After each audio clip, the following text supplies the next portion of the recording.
Hello there, my name's Phil Williams and I would like to welcome you to Audio Angling, the podcast site of fishing-films-and-facts.co.uk. Like all branches of angling, fly fishing has its competitive side, with both a thriving team league structure as well as corps for international duty.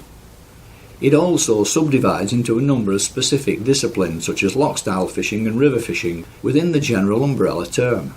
So what is often seen by non-angling participants as a relaxed, genteel pastime can actually be as competitive and all-consuming as any other sport. To get a handle on just how the competitive aspect of fly fishing works, I'm sat on the fishing lodge veranda at Chew Valley Lake on a very chilly back-end afternoon with arguably England's most successful competition fly fisherman ever, John Horsey.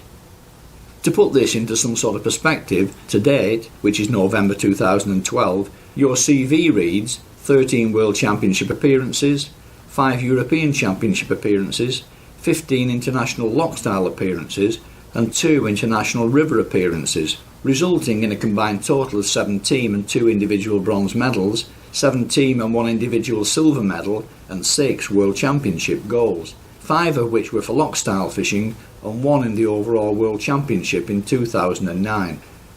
Need I say any more? So you very obviously have a competitive side. Tell us, if you will, a bit about the drive behind that. When I was a kid, for some reason I always wanted to represent my country at something. I always wanted to either play football for England or cricket for England or rugby for England. And I'd been a course fisherman since the age of 6. And when I moved up to this area, I started fly fishing. I started reading lots of magazines, entered a few competitions and managed to sort of fulfil my dream and qualify for England. And I did it once, and that's a real drug. You definitely need to do it again.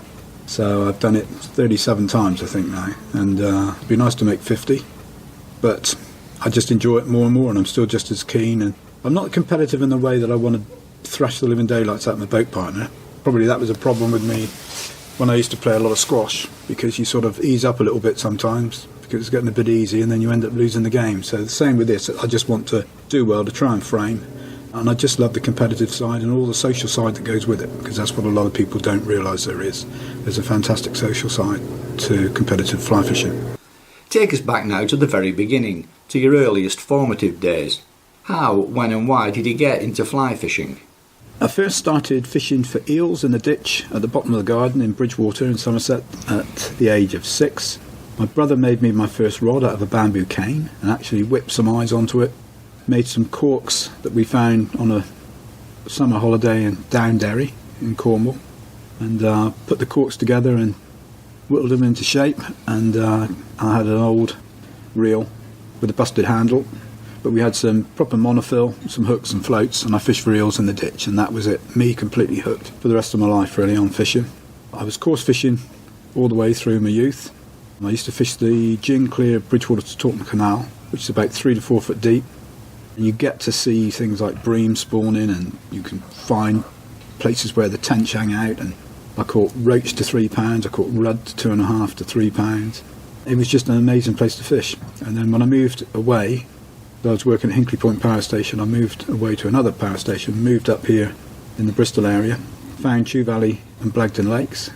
A chap at work called Dave Reardon taught me how to tie a fly and how to cast, and I went fishing. First place I ever fished for trout was at Kenwick Reservoir in a competition, funnily enough, organised by the CEGB that I worked for, and I caught a trout as I was winding in after a really bad cast on a black machuca lure, and that got me hooked on fly fishing. And then I had about 10 years of season tickets where I fished the bank here at Chew and Blagden. I had lots of early mornings. I'd get up before the alarm went off even, and that was sometimes before it was light, so I'd get the hour before sunrise at Chew Valley or Blagden, and I'd be out 3:15 in the middle of summer, and then I'd go to work at 8 o'clock, and I'd be asleep at my desk by 12. So that's how I learnt a lot about fish behaviour, and now I've been a professional guide for 20 years, and I enjoy my job just as much as I did in the first year. Although I fly fish, because I don't do it competitively, I know nothing about the structure of the various branches and leagues within the sport, so perhaps you should shed a bit of light there too. We're just trying to, that's the English Federation of Fly Fishers, we're trying to restructure the way we organise our qualifiers, because at the moment you get one shot at it, and if you get knocked out, and it could be no fault of your own. You manage to catch a limit of fish, someone catches them just a little bit quicker, or they're just a bit bigger, and you get knocked out at that stage, then you can't fish the national, and therefore you won't be in the England team for the following year. So we're trying to bring in multiple qualifiers, and I run the Lexus competition, and that's the biggest individual competition there is, probably in the world actually. And we have multiple qualifiers, and the whole emphasis of that is, one, to enjoy it, but two, to get to the final. And once you get to the final, you've got a chance of winning a car. The same should apply for the federation matches, because you just need consistent anglers, and you need the best anglers in the national to then, fair enough, you can eliminate people through then, and the top 28 go into the team, 2 teams for the next year, but that's the way to do it. So that's our main sort of structure for internationals. You've got the Angling Water team events, and you've got the Lexus team events, and then you've got the Lexus individual events. They're the main competitions that we have. Lots of competitions have come and gone over the year, lots of club competitions, but they're all low profile. So now we're trying to, since Lexus have been involved, we're giving away £60,000 worth of car every year. I mean, it's phenomenal for a fly fishing competition, really. So we've tried to up the image, really, of fly fishing. But the anglers are probably our own worst enemies. We've got some of the best fishing on Chew Valley that we've ever had this year, for example, and with lack of money or maybe previous bad experiences, they're not supporting the fishery. So we've got to get the anglers out, and we need to get more and more people back into fly fishing, because it is a brilliant sport. There will obviously be a lot of fly fishermen out there taking part in competitions on a regular basis, some of whom will be very good, but not all of whom are going to progress on to the next level. From an international perspective now, if you have such ambitions, what can you do to get yourself noticed? The way to get into the England team is, for the rivers or the loch style, you must qualify. So it's not any good at all being known angler, being a brilliant angler, unless you qualify. So you've got to go through qualification processes to get into the team. Once you've got into the loch style team and the rivers team, then you can be selected for the European and World teams. But there's only 6 people in each team, and one of those is a reserve. So really it's 5 anglers for the World and Europeans, hand-picked from all the English anglers in the country. So first of all, you've got to qualify. So you qualify by trying to get into the loch style. You then qualify trying to get into the rivers, because you've got to have dual skills. Once you get to World and European, everybody in the world knows that England is the best country in the world for stillwater loch style fishing. There's no doubt about that. It's been proven, it's on record. And so most countries try and knock us out of that equation. So they have, say there's 5 heats in a World or European, 5 different sessions, 4 quite often a river and 1 is a lake, which is just chucked in with a load of stockies, and we've got no advantage that way either. When it was held in Scotland in 2009, it was 4 lakes or lochs and 1 river, and we won the World Championships in 2009, even though we were 50 points behind the French after the first day. So we came back and overhauled them and beat them, which was probably one of the best things we've ever done, probably the best comeback there's ever been in fly fishing. So you've got to earn your place first of all, and then you're in a pot to see who's going to be selected for World and European. What do you see as the demands of competitive fishing which set it apart from pleasure fishing? I think you just got to concentrate an awful lot more. When you pleasure fishing, you can go out and fish the way you want to fish and try to catch fish the way you want to catch them. In a competition, it's a complete change around. You've got to give the fish what they want, whether you want to do it or not. If your game isn't fishing sinking lines and pulling back lures on non-imitative pattern, but that's what they happen to want at certain venues, then you've got to do it, and you've got to be good at doing it. So it's no good just chucking on a sinker and hoping you can do it, because you won't. So you've got to practice, and the best anglers in the world are the people with the biggest gamut of skills. And so you've got to be able to fish floating lines with nymphs, floating lines dries. You've got to be able to pull sinking lines from slow sink right through to the fastest sinkers you can get. So there's lots and lots of different skills you've got to have. Having established the driving structure behind competitive fly fishing, can we now start to look a little more closely at some of the mechanisms? In theory at least, competitive fishing is the same as leisure fishing in terms of approach, but done with a little more urgency. Or is that too simplistic a view? It's not just done with a bit more urgency, it's far more concentration. If I'm fishing in a competition, I can tell you at the end of the day exactly how many takes I've had, which ones I've missed, which ones I've caught, which ones I've lost. Because your concentration levels, you can't afford to lose fish. And nowadays, if I get a take, for example, fishing a floating line, and I feel the take, then I feel bad angling. It's really important to see the take before you feel it. So that's why I count up as I'm going along how many takes I've actually had. And quite often the ones that you lose or you don't connect with are the ones that pull you at the hand. And that's what most people are waiting for, a nice pull. Well, that's not good enough. Winning an international cap presumably involves a very large dose of consistency, but not nearly so large as maintaining team inclusion once you've arrived, and dare I say it, winning the number of medals you have across the entire fly fishing scene. What then are your thoughts on consistency and what must be done to achieve it? Very difficult to actually define how to be consistent in fly fishing. The thing that you have to do is to practice, and before any major match you've got to practice, and the more days you have practicing on the water the better it is. And also you get in touch with the fishing conditions, you get in touch with the changes in weather, you get in touch with the changes in wind direction, the increase in wind speeds, the decrease in wind speeds, going to flat calms. You've got to be out there. So the more you're actually on the water immediately prior to a match, then the better it is, and it helps you as an angler. When you fish World Championships and European Championships, we're really on a difficult number here because you're not allowed to practice for 3 months before the event. So you can't go on any of the waters that are going to be in the World Championships for 90 days prior to it.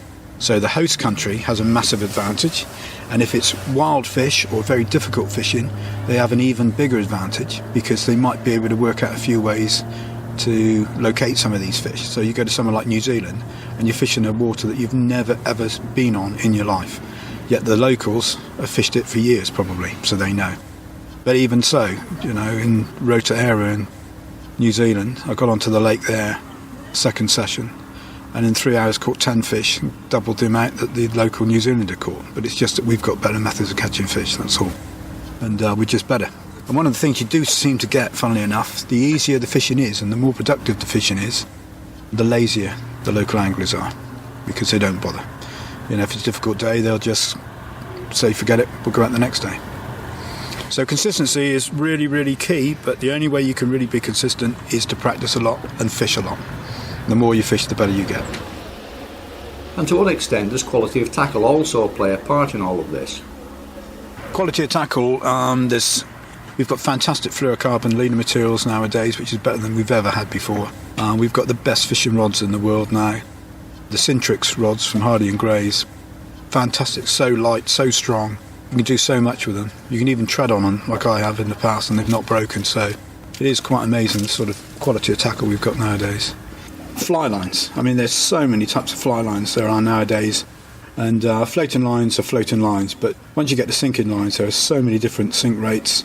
You need to know how many inches per second your fly line sinks, you need to know how quickly it's going to get down to a certain depth and keep it there. You need to be methodical, you need to count down and remember for next time what you've just had a take. You've got non-stretch lines, you've got stretchy lines, you've got sweep lines, you've got standard lines, and you need them all basically. If you're going to be a serious competition angler, sometimes one of those lines will give you the edge over your opponents. So fly lines are really important. Fly reels, pretty important, but maybe they are a way of storing lines. I use a disc drag and I think it's really helpful when you're playing big fish on light tippet, but other people aren't so worried about their reels. My preferred rods and reels are all made by Hardy's or Gray's. Harry Croston's their chief tackle designer and he's a genius. We've got him to thank for the Cintrix ranges of rods that we've got nowadays.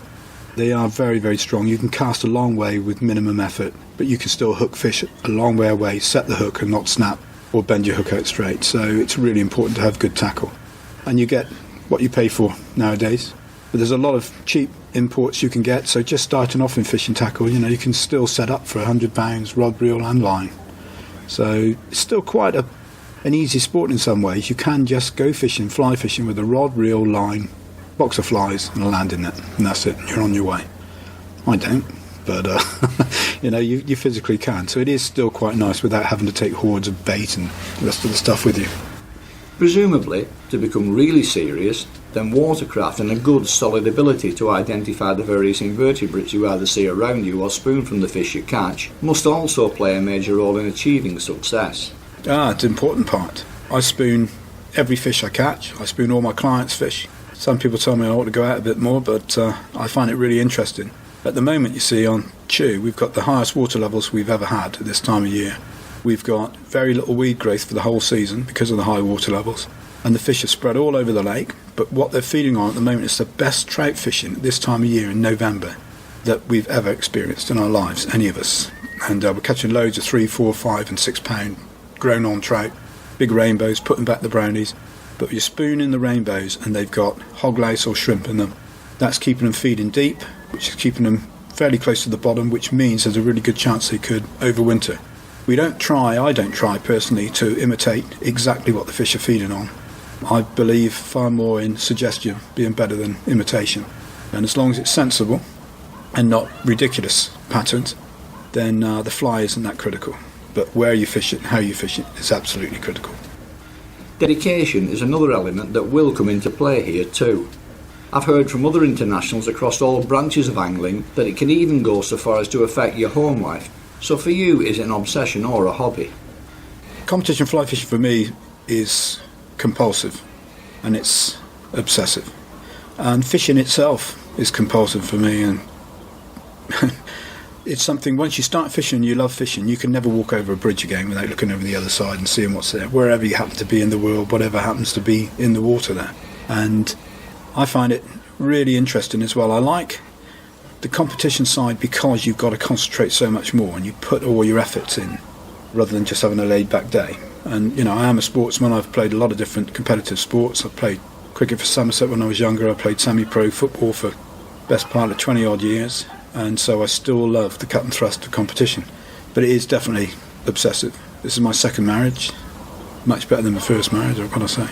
And I've been married to Deb now for getting on for 20 years, so she's 10 years younger than me, so that keeps me fit as well, so in the nicest possible way. But now I've got kids as well, and I've taught the 3 children how to fly fish and how to course fish as well. I just want them to appreciate the countryside as well, really. So fishing is one way of getting out there, and we're in danger of breeding a whole nation of caged potatoes nowadays who are great on texting and going on the internet and surfing the net, but they don't know anything about what's flying overhead. You know, they wouldn't know the difference between a peregrine falcon and a crow, which is sad, I think, nowadays, and probably an awful lot of adults exactly the same. And fishing, you see so much when you're out there. You know, the bird life we see here is phenomenal. And, you know, we fish in some of the nicest places in the world, and I've been lucky to fish all over the world. So I see all sorts of things, from grizzly bears to moose to bald eagles. You know, it's just incredible.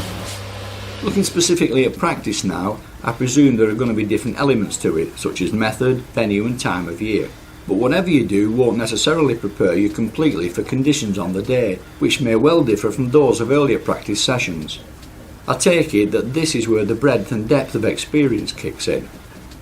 You normally find, like this year down at Buell, we practiced for 3 days, Howard Croston and myself.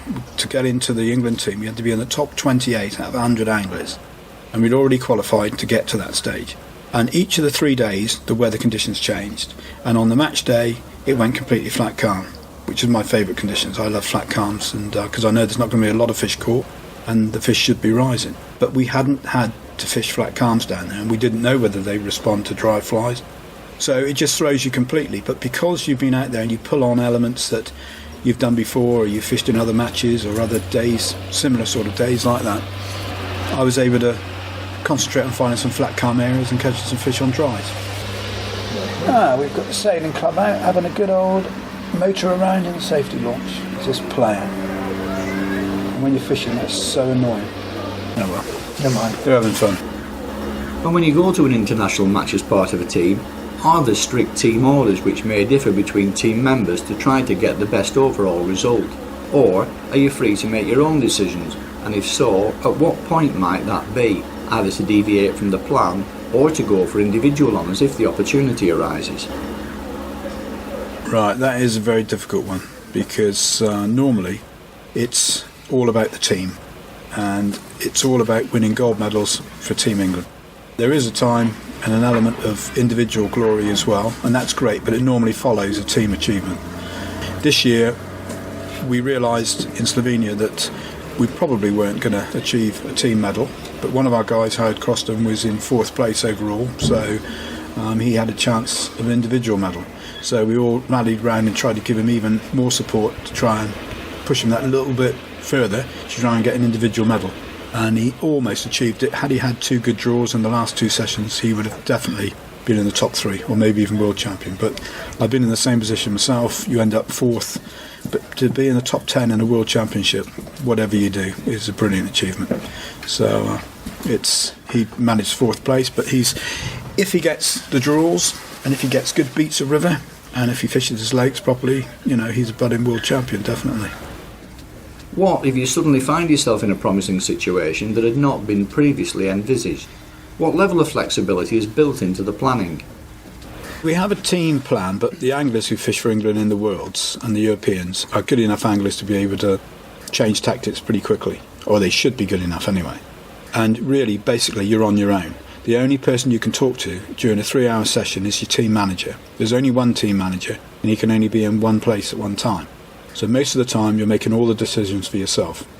You might have a team plan, and you try and operate and fish to the team plan, but the whole thing about fishing is that fish don't have a plan. Fish do different things, so you've got to change as the fish change and the conditions change. So really, you're on your own. You've got to make your own decisions for it.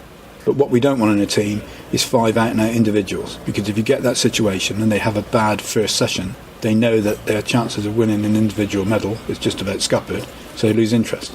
So you don't want those people. That's what's really important. You can't always select 5 people for a world or European team just by having qualifying matches. It doesn't work. You've got to have people that will gel. You've got to have people that will share absolutely everything. You don't want any single-minded individualists who really don't care about the rest of the team. It's got to be the team first and foremost.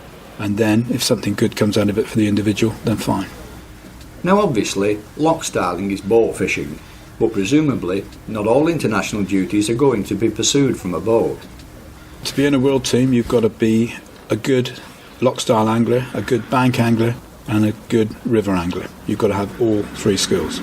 We've got lots of good river anglers who are great river anglers, all imitative fishermen, brilliant, but trying to get half a dozen fish out of a really bad 100 metres of river, their heads go because they can't catch them the way they want to. So it's all about prizing those fish out.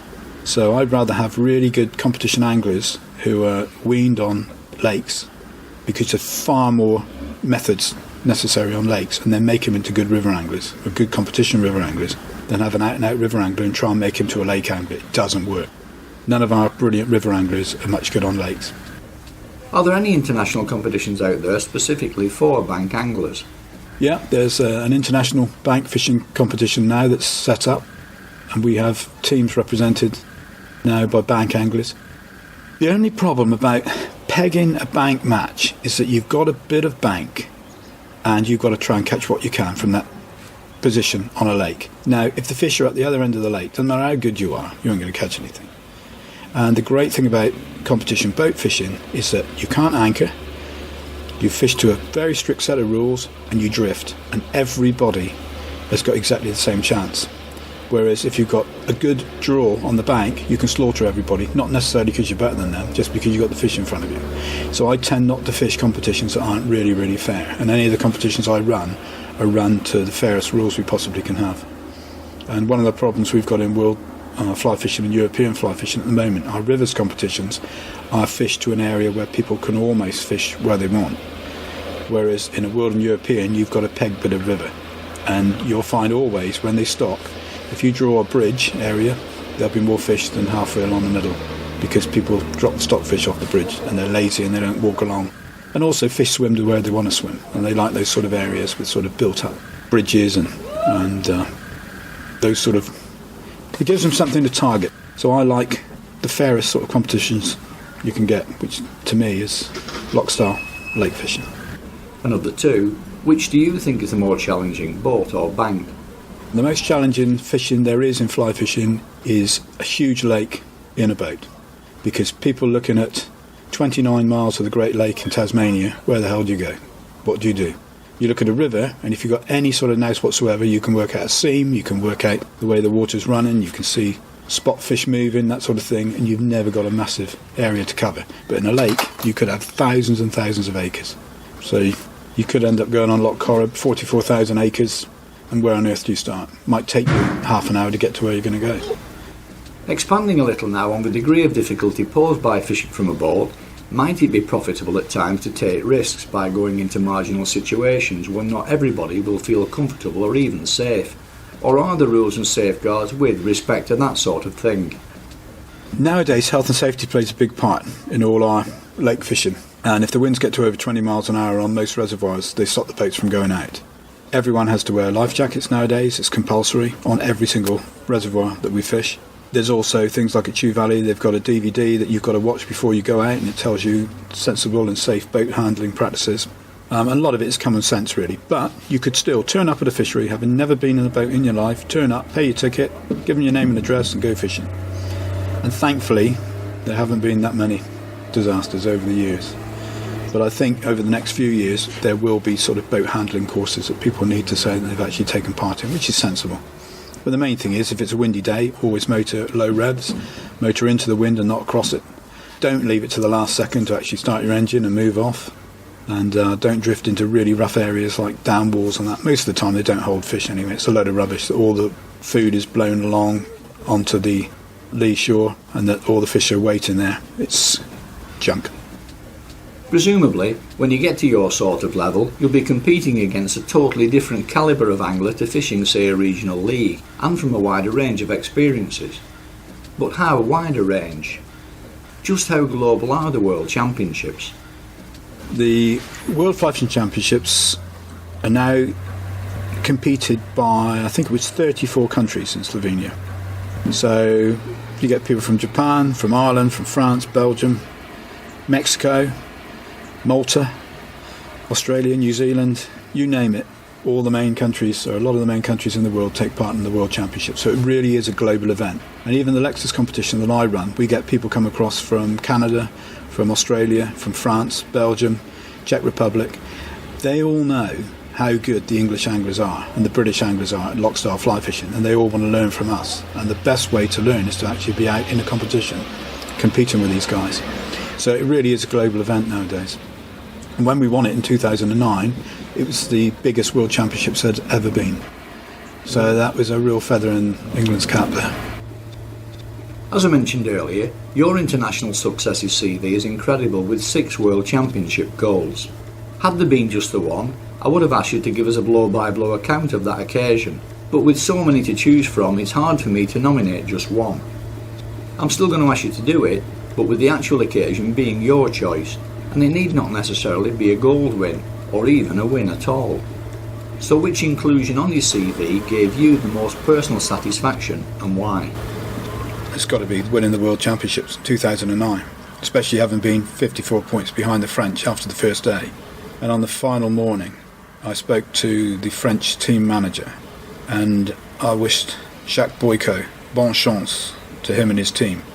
And he said, "John," because we've known each other for years, "John, this is a great day." And he put his hands on his shoulders and he went, "For us!" Ha ha ha ha. And when we came in and we'd beaten them by 15 points at the end of the day, and I was able to say, "Remember what you said to me this morning, Jacques?" "No." I said, "This is a great day, but not for you, for us." "Oh, oui. They're not good in defeat. They're great when they're winning, but they are lousy, lousy losers.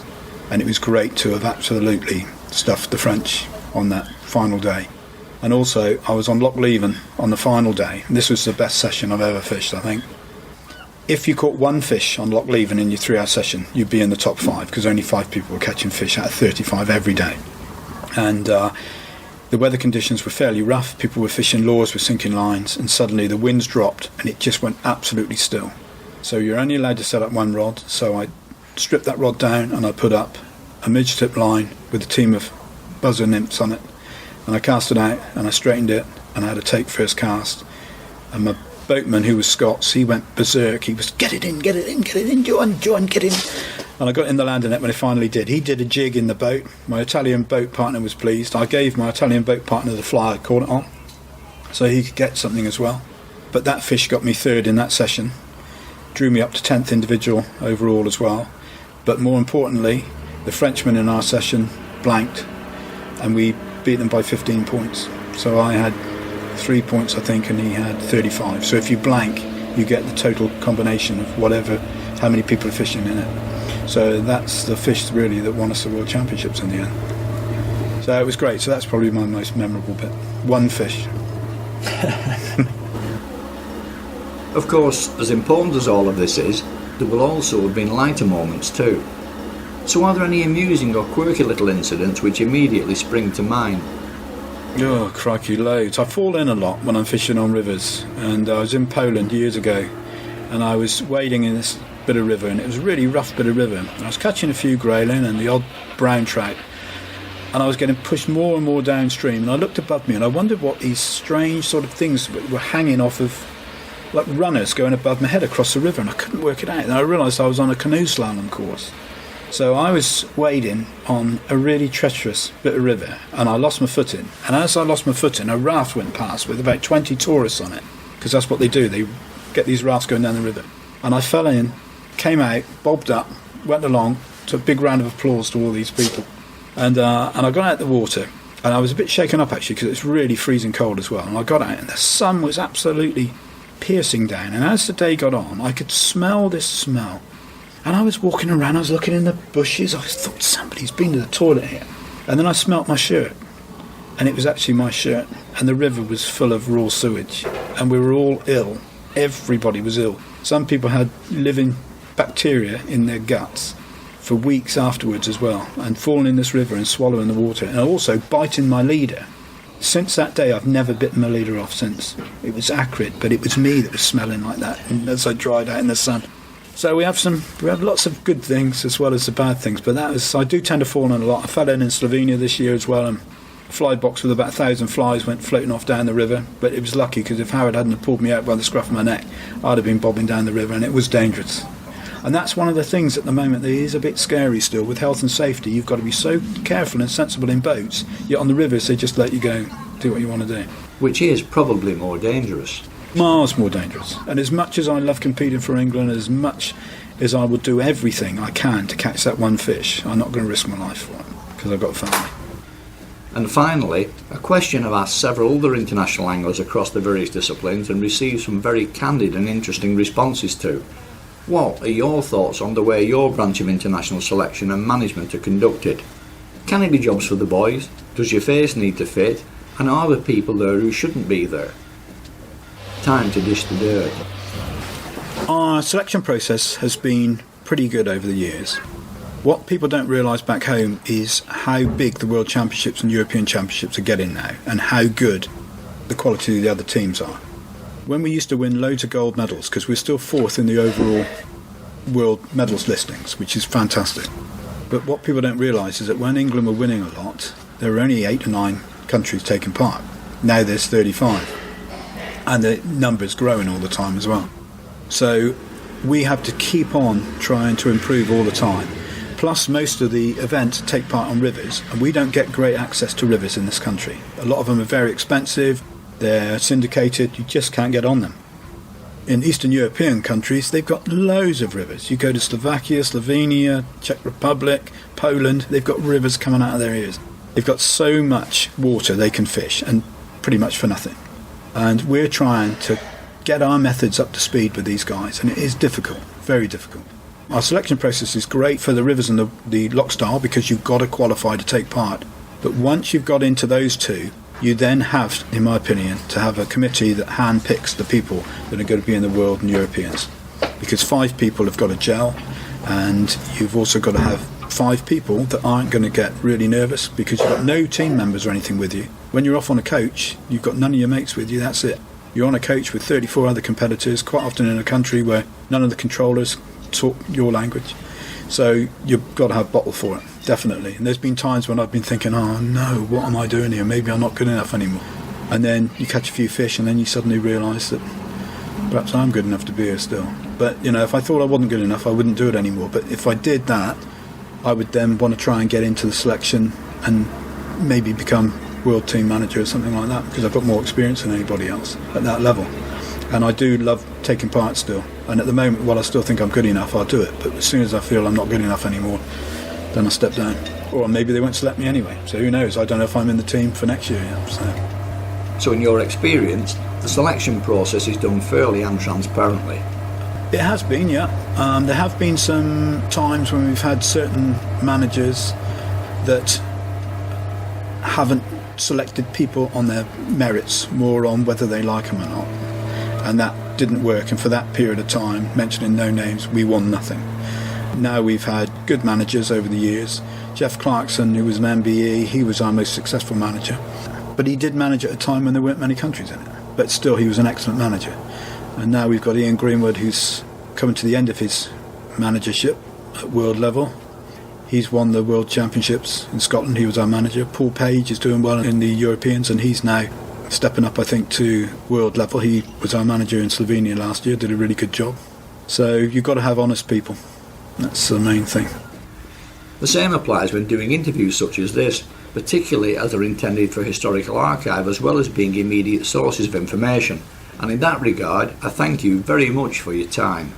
Less enjoyable has been the late afternoon cold as the sun dips down below the horizon, yet still the boats are coming in here with reports of very good fish.